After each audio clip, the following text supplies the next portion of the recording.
ওং নমো ভগবতে বাসুদেবায়। আজকের বিষয়টি গুরুত্বপূর্ণ হতে চলেছে। রাহু পূর্ব ভাদ্রপদ নক্ষত্রে প্রবেশ করেছে মীন রাশিতে ও কুম্ভ রাশিতে পূর্ব ভাদ্রপদ নক্ষত্রের মাধ্যমে 20 মে প্রবেশ করতে চলেছে। তাই ধনু রাশি বা ধনু লগ্নের জাতক জাতিকারা আপনারা কিরূপ ফল পেতে চলেছেন তা আমি বিস্তারিতভাবে আলোচনা করব। আপনারা ধৈর্য সহকারে ভিডিওটি দেখবেন।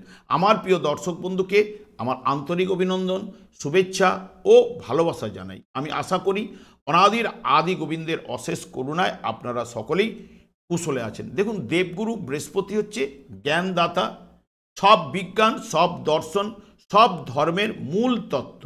ন্যাচারাল জোডিয়ায় দেখুন যে বৃহস্পতির যে ঘর নবম ভাব এবং দ্বাদশ ভাব, এই বৃহস্পতিকে কিন্তু দেওয়া হয়েছে। কারণ বৃহস্পতি বলবান ও শুভ ভাবস্থ যদি হয়, জাতকের পূর্ব জন্মের কতটা পুণ্য কর্ম করেছে এবং জমা আছে, সেই মতো দৈব অনুগ্রহ লাভ করবে এবং যে কোনো বিপদ আপদ থেকে অনুগ্রহ বা পরিত্রাণ কিন্তু পায়। দেখুন, রাহু হচ্ছে অমর দ্বৈত।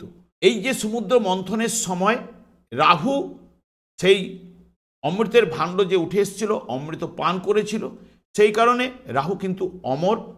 কিন্তু দেবতাদের সংস্রবে এসেও সে তার দ্বৈত স্বভাব বা অসুরত্ব যে স্বভাব ত্যাগ করতে কিন্তু পারে না। রাহু এমনিতে তামসিক গ্রহ। আমাদের যে অন্তর্দেহে দুটি বিভাগ আছে, একটি হচ্ছে জ্ঞান, অপরটি হচ্ছে অনুভূতি। এই অনুভূতির স্তরের যে কেন্দ্র হচ্ছে চন্দ্র এবং তার প্রকাশ হচ্ছে রাহু। এই যে মীন রাশিতে রাহু বৃহস্পতির নক্ষত্রে অর্থাৎ ন্যাচারাল জোডিয়ায় নবম দ্বাদশ ভাবের অধিপতি নক্ষত্রে বসে রয়েছে এবং এই রাশিটি হচ্ছে জলরাশি এবং দ্ব্যর্থক রাশি। তাহলে দ্ব্যর্থক রাশি এবং জলরাশির সংমিশ্রণে এই জায়গায় রাহু ষষ্ঠ ভাবের উপরে দৃষ্টি দিচ্ছে। তাহলে ন্যাচারাল জোডিয়া, তাহলে রাহু হচ্ছে এখানে বৃহস্পতির নক্ষত্রে, বৃহস্পতির ঘরে। তাহলে জাতকের মধ্যে কি থাকবে? আধ্যাত্মিক ও দার্শনিক ভাবাসম্পন্ন হলেও ষষ্ঠ ভাবের নির্দেশক, তাহলে শত্রুতা সৃষ্টি করবে। যদি শুভ থাকলে তাহলে শত্রুতা হানি করবে, তাহলে অশুভ থাকলে বন্ধুরা একদম ভালো হবে না এবং পদতলে ব্যথা অনুভব কিন্তু করবে। স্নায়ুরোগ দেখা দেবে। বর্তমানে এখন যেহেতু বৃহস্পতি দেখুন এই জায়গাটায় বৃষ রাশিতে কিন্তু অবস্থান করছে রোহিণী নক্ষত্রে, তাহলে ন্যাচারাল জোডিয়ায় দ্বিতীয় ভাব। তাহলে দ্বিতীয় ভাব হচ্ছে অর্থ, পরিবার, বাকশক্তি, এবং ইত্যাদি ইত্যাদি বিচার দ্বিতীয় ভাব থেকে করা হয়। তাহলে অর্থের যে ব্যয় ভাবটা তাহলে কিছুটা হলেও কন্ট্রোলে আসবে। ভোগ কামনা বাসনা এবং চঞ্চলতা কিছুটা হলেও যেহেতু রাহু বৃহস্পতির নক্ষত্রে থাকার জন্য কম হবে। তবে রাহুর নেচার পুরোটা একদম কিন্তু বদলাবে না বা কম হবে না। যদি রোগ হয়, টিউমার, শ্বাসকষ্ট এবং ছানি, অ্যাক্সিরা এইরকম টাইপের কোনো রোগ হওয়ার সম্ভাবনা কিন্তু দিতে পারে। যখন কুম্ভ রাশিতে যখন রাহু প্রবেশ করবে, তখন কুম্ভ রাশিতে রাহু বৃহস্পতির নক্ষত্রে, কিন্তু এই ঘর দুটি হচ্ছে ন্যাচারাল জোডিয়ায় দশম এবং একাদশ ভাব, এটা শনির ঘর, মানে শনিদেবের ঘর। তাহলে কি হবে? এই ন্যাচারাল জোডিয়া এই রাশিটি হচ্ছে বায়ু রাশি এবং স্থির রাশি মিশ্রণ। তার সঙ্গে সঙ্গে রাহু এই জায়গাটায় অবস্থান করবে এবং পঞ্চম ভাবের উপরে দৃষ্টি দেবে। তাহলে কি হবে? যে রাহু বৃহস্পতির নক্ষত্রে শনির ঘরে বসে, তাহলে জাতকের মন দার্শনিক মনোভাব সম্পন্ন হবে, আধ্যাত্মিক দিকে তার মনটাও যাওয়ার সম্ভাবনা দেবে। তার সঙ্গে সঙ্গে ন্যাচারাল জোডিয়ায় রাহু বৃহস্পতি কিন্তু এই জায়গাটায় কিন্তু অবস্থান করছে, অর্থাৎ মিথুন রাশিতে ঠিক 15ই মে প্রবেশ করেছে। এবং ঠিক তাহলে তৃতীয় ভাব থেকে ছোট ভাই বোন, আত্মীয় পরিজন, পাড়া প্রতিবেশী, যোগাযোগ ইত্যাদি ইত্যাদি বিচার তৃতীয় ভাব থেকে করা হয় এবং ভৃত্য, চাকর ইত্যাদি ইত্যাদি। তাহলে আত্মীয় বা ছোট ভাই বোনের সঙ্গে যদি শুভ থাকলে তাহলে সদ্ভাব কিন্তু থাকবে, না হলে কিন্তু সদ্ভাব জায়গায় কলহ, বিবাদ ইত্যাদি ইত্যাদি দেখা দেবে। তবে কিন্তু যেহেতু শনির মধ্যে নিয়ম নীতি, নিষ্ঠাপরায়ণ, ধৈর্য, দৃঢ়তা, একনিষ্ঠতা এই ব্যাপারগুলো যখন আছে, তাহলে কিন্তু এইখানে যখন প্রবেশ করার সঙ্গে সঙ্গে ন্যায় নীতিবোধ প্রবল বাড়বে এবং তার জন্য নিরপেক্ষ ব্যাপার একটা কিন্তু তার মধ্যে আসবেই। তাই সবাই জাতককে কি করবে না ভালোবাসবে ঠিক যখনই বৃহস্পতির নক্ষত্রে প্রবেশ করে, ঠিক যখন কুম্ভ রাশিতে প্রবেশ করবে। প্রচুর অর্থ সম্পদ অর্জন করবে, যেহেতু ন্যাচারাল জোডিয়ায় একাদশভাবে রয়েছে, এবং সপরিবারে জাতক ধর্ম সম্মত জীবনযাপন করবে এবং সুস্বাস্থ্যের অধিকারী হবেন এবং মুক্ত পথে আয় করবে। বহু মানুষের কিন্তু সাহায্য তখন পাবে। যদি অশুভ থাকলে পেটের সমস্যা, টিউমার, চোখের সমস্যা কিন্তু এইগুলো দেখা দেবে। দেখুন, যখন রাহু মীন রাশিতে যখন অবস্থান করছে, তাহলে ধনু রাশি সাপেক্ষে এই চতুর্থভাবে তাহলে রাহু অবস্থান করছে, 20 মে পর্যন্ত অবস্থান করবে ঠিক মীন রাশিতে। তাহলে রাহু চতুর্থ ভাবের নির্দেশক এবং আপনাদের রাশিভাবের নির্দেশক। তার সঙ্গে সঙ্গে এখানে বৃহস্পতির নক্ষত্রে থাকায় বৃহস্পতি থেকে রাশি সাপেক্ষে ঠিক এই জায়গাটাতে ছিল। তাহলে ষষ্ঠভাবে বৃহস্পতি রয়েছে বর্তমানে, এবং এক রাশিভাব এবং চতুর্থ ভাবের নির্দেশক। রাহু এখান থেকে দৃষ্টি দিচ্ছে কোথায় না, রাহু দৃষ্টি দিচ্ছে অষ্টম ভাবের উপরে আপনাদের রাশি সাপেক্ষে, এবং দশম ভাবের উপরে এবং দ্বাদশ ভাবের উপরে, তার সঙ্গে সঙ্গে পঞ্চম ভাবের উপরে এই জায়গাগুলো দৃষ্টি দিচ্ছে। তাহলে রাহু যদি আপনাদের জন্মছকে যদি শুভভাবে অবস্থান করে ধনুরাশি বা ধনুলগ্নের জাতক জাতিকাদের ক্ষেত্রে, তাহলে চতুর্থ ভাব থেকে স্থাবর সম্পত্তি লাভ কিন্তু আনবেই, যেহেতু বৃহস্পতির নক্ষত্রে, বা যানবাহন লাভ, গৃহে সুখ স্বাচ্ছন্দ্য বিরাজ করবে এবং এখানে দেহ সুস্থ থাকবে ষষ্ঠ ভাবের নির্দেশক, এবং গৃহে বদলে বা বাস গৃহ সংস্কারের কাজে তখন হাত দেবে যেহেতু চতুর্থ ভাবের নির্দেশক, এবং মামলায় মকদ্দমায় যদি কিছু থেকে থাকে সেই সময় জয়লাভ আনবে, মাতার থেকে কিছু না কিছু প্রাপ্তি যোগও কিন্তু পাবে, বিদ্যায় কিন্তু শুভ ফল কিন্তু নিয়ে আসবে, যেহেতু চতুর্থ ভাব থেকে এডুকেশন বিচার করা হয়।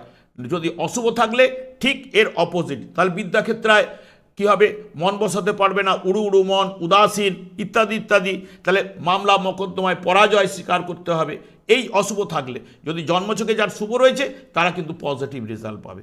এবং রাহু এখানে তাছাড়াও কাজকর্মের সংকট সৃষ্টি করতে পারে, যেহেতু চতুর্থভাবে বসলে কর্মভাবের উপরে দৃষ্টি থাকছে বলেই গেছি, এবং মাতার স্বাস্থ্য তখন শুভ জায়গায় দুর্বল এনে দেবে, সম্পত্তি নিয়ে কোনো না কোনো গোলযোগ সৃষ্টি হতে পারে। এইগুলো কিন্তু তখন আপনারা এই সময় কিন্তু 20 মের মধ্যে পাওয়ার সম্ভাবনা কিন্তু দেবে। 20 মে থেকে 25 নভেম্বর পর্যন্ত যখন কুম্ভ রাশিতে যখন প্রবেশ করবে, তখন আপনাদের রাশি বা লগ্ন সাপেক্ষে তৃতীয়ভাবে তখন অবস্থান করবে। তৃতীয়ভাবে এমনিতেই গোচরে রাহু শুভফল প্রদান করে থাকে। তাহলে এখানে রাহু যে ভাবগুলোকে নির্দেশ করবে, রাহু তাহলে তৃতীয়ভাবে বসে তাহলে দ্বিতীয় ভাবের নির্দেশক, এবং বৃহস্পতির নক্ষত্রে থাকায় বৃহস্পতি তখন আপনাদের ক্ষেত্রে সপ্তম ভাবে অর্থাৎ 15 মে প্রবেশ করে যাবে ঠিক মিথুন রাশিতে। তাহলে সপ্তম ভাবের এবং এখানে আপনাদের রাশি এবং চতুর্থ ভাবের নির্দেশক। তার সঙ্গে সঙ্গে রাহু এই জায়গাটায় বসে দৃষ্টি দেবে ঠিক এই জায়গাটার উপরে, অর্থাৎ রাহু দৃষ্টি দেবে সপ্তম ভাব, এখানে যেটা সপ্তম ভাবের উপরে দৃষ্টি থাকছে, এবং এখানে হচ্ছে আপনাদের রাশি সাপেক্ষে সপ্তম ভাবের উপরে দৃষ্টি থাকছে এবং নবম ভাবের উপরে দৃষ্টি থাকছে রাহুর, এবং তার সঙ্গে সঙ্গে এই জায়গাটায় একাদশভাবে দৃষ্টি থাকবে এবং তার সঙ্গে সঙ্গে চতুর্থ ভাবে এই জায়গাটায় দৃষ্টি থাকবে রাহুর। তাহলে সপ্তম ভাব, নবম ভাব এবং দ্বাদশ ভাব বলি এখানে নির্দেশ করবে একাদশ ভাব, এবং তার সঙ্গে সঙ্গে এখান থেকে ঠিক এই জায়গাটার উপরে অর্থাৎ চতুর্থ ভাবের উপরে দৃষ্টি কিন্তু থাকবেই। তাহলে রাহু যদি আপনাদের জন্মছকে শুভ থাকলে তৃতীয়ভাবে গোচরে শুভ ফল প্রদান করে থাকে, বিদ্যায় ক্ষেত্রে শুভ ফল কিন্তু আনবে, আত্মীয় ছোট ভাই বোনের সঙ্গে বা পাড়া প্রতিবেশী এদের সঙ্গে একটা সুসম্পর্ক বজায় থাকবে, কাছে পিঠে কোথাও না কোথাও ভ্রমণ বা তীর্থস্থানে ভ্রমণ দিতে পারে, এবং এখানে সবথেকে পার্টনারশিপ যারা ব্যবসা যুক্ত রয়েছেন, ব্যবসায় সাফল্য, কাজকর্মে ব্যস্ততা এবং সজ্জন সুখ এবং ভাইয়ের উন্নতি ভাগ্য আপনাদের সহায় হবে, সাথে সাথ দেবে এবং প্রেমেও সফলতা কিন্তু অতি অবশ্যই কিন্তু আনবে। যদি রাহু জন্মছকে যদি আপনাদের অশুভ থাকে তাহলে এর অপোজিট ফলগুলো আপনারা কিন্তু পাবেন। তখন ভাই বোন এদের সঙ্গে ঝঞ্ঝট ঝামেলা বা ভাইয়ের কোনো বিপদ বা ভ্রমণকালে বিপত্তি এইগুলো কিন্তু আসার সম্ভাবনা কিন্তু এনে দেবে। যদি আপনারা মনে করেন মাঝে মাঝে প্রবাহিত জলে আপনারা স্নান করুন, বা স্নান করার সময় আপনারা যারা প্রবাহিত জল পাবেন না, স্নান করার সময় জলে একটু হলুদ মিশিয়ে আপনারা স্নান করুন। এবং তাছাড়া আপনাদের ক্ষেত্রে ধনুরাশি বা ধনুলগ্নের জাতক জাতিকাদের ক্ষেত্রে ঢাইয়া শুরু হতে চলেছে, এই নিয়ে চিন্তা আপনারা করবেন না। কারণ শনিদেব আপনাদের ক্ষেত্রে দ্বিতীয় এবং তৃতীয় পতি, চতুর্থভাবে গেলে ঢাইয়ার যাদের ক্ষেত্রে অশুভ রয়েছে শনি তাদের ক্ষেত্রে অশুভ প্রভাব পড়বেই। এবং চতুর্থ ভাব হচ্ছে গৃহ সম্পত্তি এবং সুখের জায়গা এবং স্থাবর সম্পত্তি এবং যানবাহন ইত্যাদি ইত্যাদি, এডুকেশন, সব কিছুই কিন্তু বিচার এখান থেকে করা হয়। কিন্তু দেখুন, শনিদেবকে সন্তুষ্ট রাখার চেষ্টা করুন, কারণ শনিদেব একমাত্র সন্তুষ্ট হন কৃষ্ণ নামে। এবং এই যে শনিদেব সন্তুষ্ট হলে কি হবে, আপনাদের যে পূর্ব জন্মের কর্মফলের যে সঞ্চিত অর্থ সেটা কিন্তু আপনাদের ব্যাংক ব্যালেন্স, অলরেডি ব্যাংক ব্যালেন্সকে বাড়াবার চেষ্টা করবে এবং গৃহে সুখ শান্তি ওই ফিরিয়ে আনবে।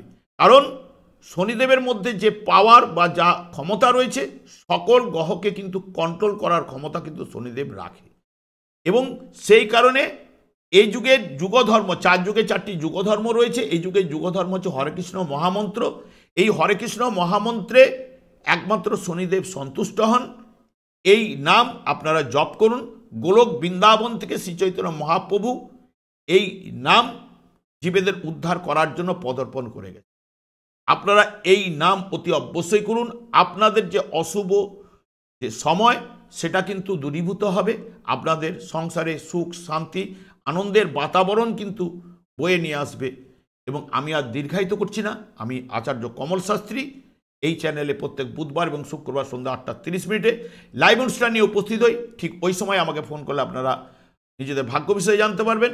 তাছাড়া বিভিন্ন ধরনের ভিডিও আপলোড করে থাকি, সেগুলি পাওয়ার জন্য আমার চ্যানেলকে সাবস্ক্রাইব করে বেল আইকনে ক্লিক করে রাখুন।